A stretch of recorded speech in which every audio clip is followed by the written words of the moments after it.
मेडी जी online में आप लोग का स्वागत है। हम लोग टॉप 20 क्वेश्चन को डिस्कस करेंगे। क्वेश्चन नंबर फर्स्ट कह रहा है कृमि रूप परिशेषिका का भाग है।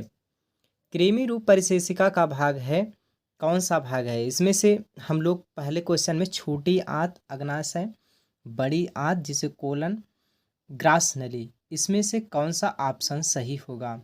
तो हम लोग एक बात करते हैं, कृमि रूप परिशेषिका का भाग जो होता है यह बड़ी आंत की बात हो रही है। तो बड़ी आंत के जो भाग होते हैं वो 3 भाग होते हैं, लेकिन कृमि रूप परिशेषिका जो है जहाँ पर क्या होता है, शोषण होता है और जल का शोषण होता है, उसे बड़ी आंत कहते हैं। जिसे क्या बोलते हैं? बड़ी आंत। बड़ी आंत की कौन से भाग? कोलन वाले भाग से। तो इसका सही आंसर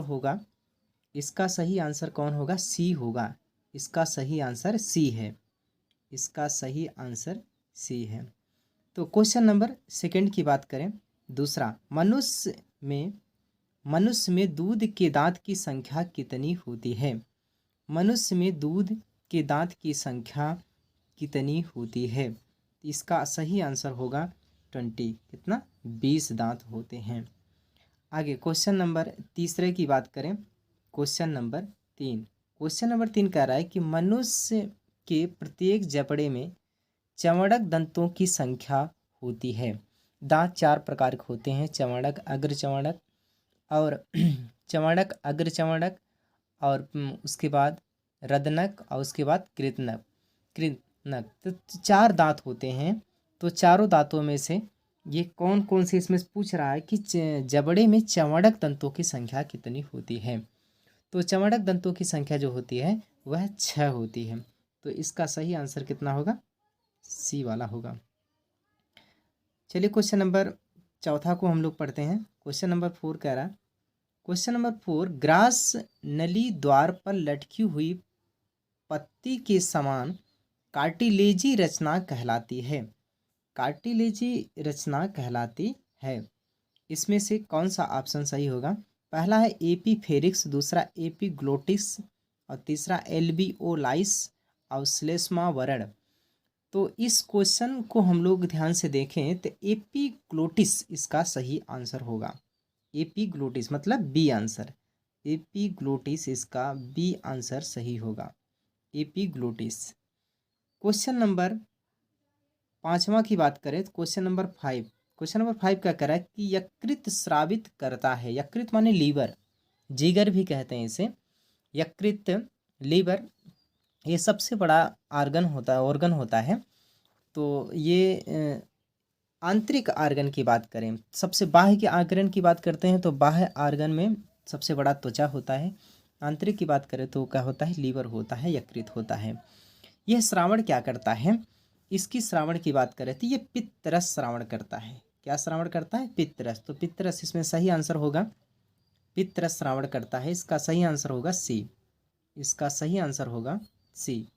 तो सी इसका सही आंसर होगा। तो क्वेश्चन नंबर 6 की बात करें तो क्वेश्चन नंबर 6 में कह रहा है कि आहार नाल के पेशीय संकुचन को कहते हैं। आहार नाल के पेशीय संकुचन को कहते हैं।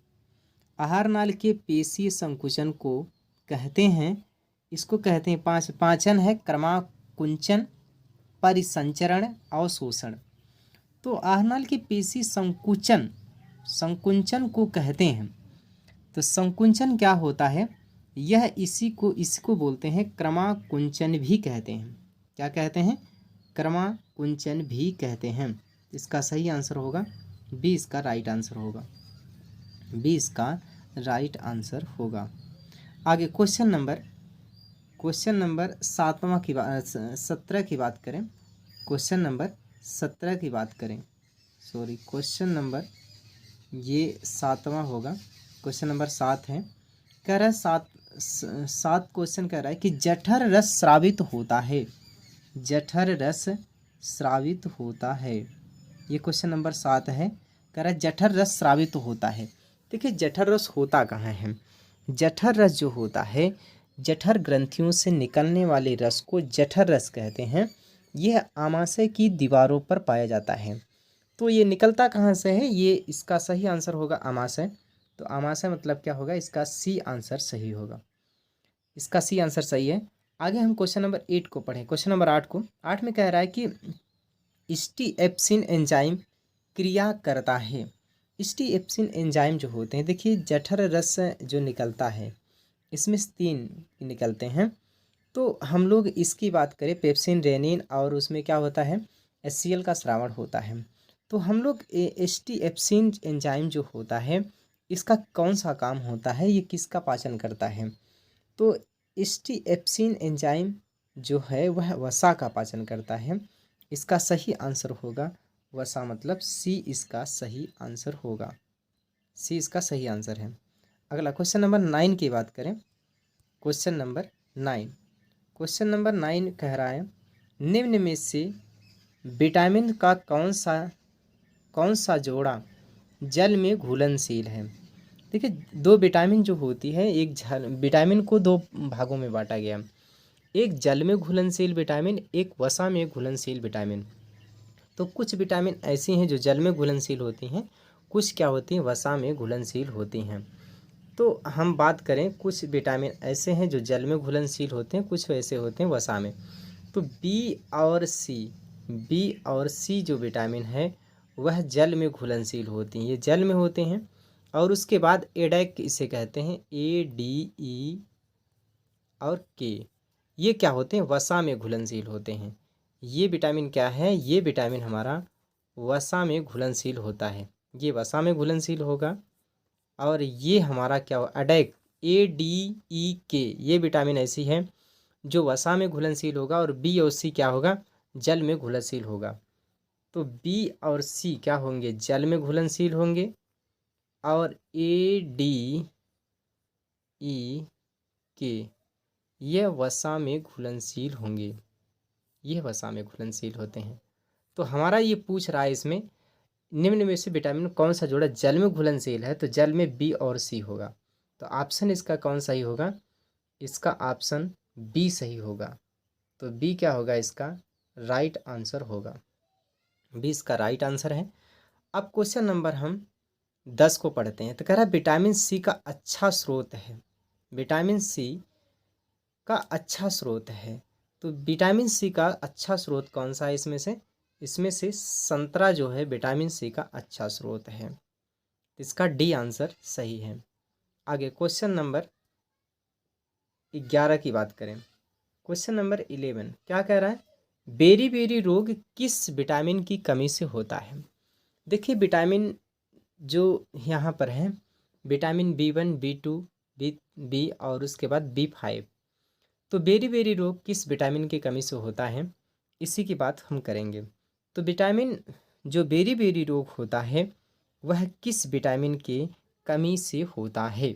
विटामिन B1 जिसे थायमीन कहते हैं, इसका रासायनिक नाम है थायमीन। ये विटामिन बी थायमीन, इसका रासायनिक नाम क्या है, थायमीन, इसका रासायनिक नाम है थायमीन।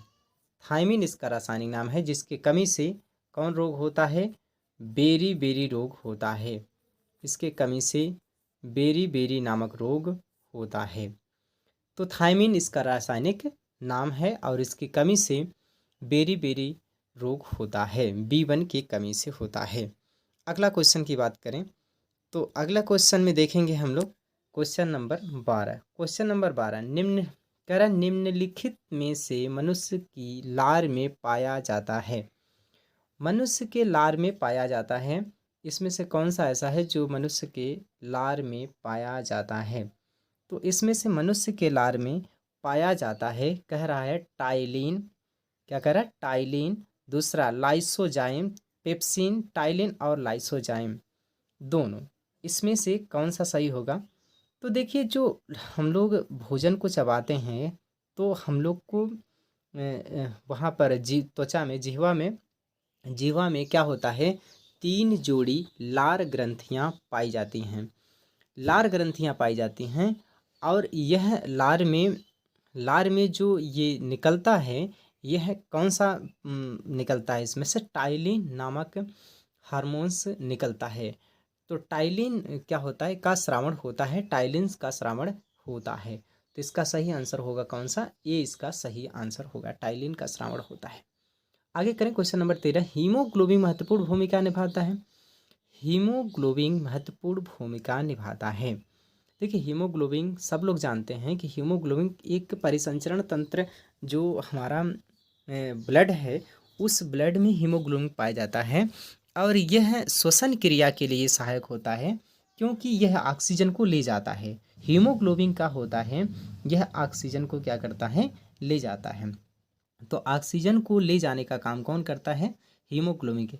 तो हीमोग्लोबिन जब श्वसन ऑक्सीजन के संपर्क में आता है तो ऑक्सी हीमोग्लोबिन बनाता है, ऑक्सीजन से क्रिया करके ऑक्सी हीमोग्लोबिन बनाएगा और ये क्या करता है, ये ऑक्सीजन का वहन करने में, ले जाने में कार्य करता है। तो ये मतलब हीमोग्लोबिन महत्वपूर्ण भूमिका क्या निभाता है, श्वसन में, श्वसन क्रिया में क्या करता है, यह महत्वपूर्ण भूमिका निभाता है। तो इसमें से कौन सही होगा, इसका आंसर बी सही है, इसका बी आंसर सही है। आगे आगे क्वेश्चन नंबर हम लोग 14 को पढ़ेंगे। क्वेश्चन नंबर 14 कह रहा है कि ऊर्जा की मुद्रा है। देखिए ऊर्जा जो होती है वह एटीपी के फॉर्म में होती है, ऊर्जा जो होगी एटीपी के फॉर्म में होती है। क्वेश्चन नंबर 14 इसमें से कौन सा है, एटीपी, एटीपी के फॉर्म में होती है। तो इसका एटीपी यहाँ पर थोड़ा सा ये गलत हो गया है, यहाँ पर एटीपी होना चाहिए, यहाँ पर एटीपी, यहाँ पर ये इसका आंसर क्या होना चाहिए, यहाँ पर एटीपी होना चाहिए और इसका यही सही है एटीपी। इसका क्या होगा, ए टी और पी, इसका फुल फॉर्म होता है एडेनोसिन ट्राइफॉस्फेट। ऊर्जा का क्या होता है, यही मुद्रा है। तो इसका सही आंसर कौन हो गया, सी हो गया, इसका सही आंसर है एडेनोसिन ट्राइफॉस्फेट एटीपी। चलिए क्वेश्चन नंबर 15 की बात करें, क्वेश्चन नंबर 15 की बात करें तो ग्लाइकोलाइसिस की प्रक्रिया संपन्न होती है। ग्लाइकोलाइसिस, ग्लाइकोलाइसिस की क्रिया संपन्न होती है कोशिका द्रव्य में, राइबोसोम में, माइटोकॉन्ड्रिया में, अतः प्रवृत्ति जालिका में। इसमें से कोशिका द्रव्य क्या है, इसका सही आंसर है, कोशिका द्रव्य क्या है, इसका सही आंसर है। क्वेश्चन नंबर आगे हम पढ़ेंगे क्वेश्चन नंबर 16 को, ग्लाइकोजेनेसिस क्रिया में बनता है। ग्लाइकोजेनेसिस क्रिया में बनता है। तो ग्लाइकोजेनेसिस क्रिया में क्या बनता है, इसमें से ग्लूकोज बनता है, किस क्या बनता है, ग्लूकोज बनता है। तो इसका सही आंसर कौन होगा, पहला हुआ। आइए क्वेश्चन नंबर 16 के बाद 17 क्वेश्चन पे चलते हैं। 17 क्वेश्चन कह रहा है ग्लाइकोलाइसिस के अंत में कितने एटीपी एडेनोसिन ट्राइफॉस्फेट अणुओं का लाभ होता है। कितने एटीपी अणुओं का लाभ होता है, क्या, ग्लाइकोलाइसिस के अंत में कितने एटीपी अणुओं का लाभ होता है। तो इसका सही आंसर होगा, इसमें दो एटीपी अणुओं का लाभ होता है। आगे मानव हृदय में कक्षों की संख्या कितनी होती है, या फिर मनुष्य में कोष्ठों की संख्या कितनी होती है। तो मनुष्य में कोष्ठों की संख्या कितनी होती है, इसका सही आंसर है 4, इस कितने होंगे, 4 होंगे।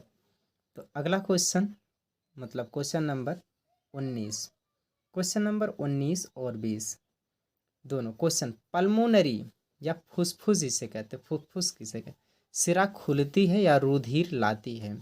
तो पल्मोनरी कौन सी, कहाँ पे ब्लड को कहाँ पे लाती है। तो पल्मोनरी जो होती है वह कहाँ पे खुलती है, मतलब कहाँ पे ब्लड को, रुधिर को लाती है, इसका हम लोग समझ पाएंगे। यह बाएं अलिंद में लाता है, तो बाएं अलिंद में लाता है, इसका सही आंसर कौन होगा, बी होगा, बी, बाएं अलिंद में लाता है। आगे क्वेश्चन हम करेंगे, फेफड़े में शुद्ध रक्त आता है। फेफड़े में शुद्ध रक्त आता है किससे, बाएं अलिंद से आता है। किससे आएगा, बाएं अलिंद से आता है। तो बाएं अलिंद से वही पल्मोनरी से आता है, तो बाएं अलिंद से। तो बाएं अलिंद का मतलब कौन सही आंसर होगा इसका? इसका पहला आंसर सही होगा।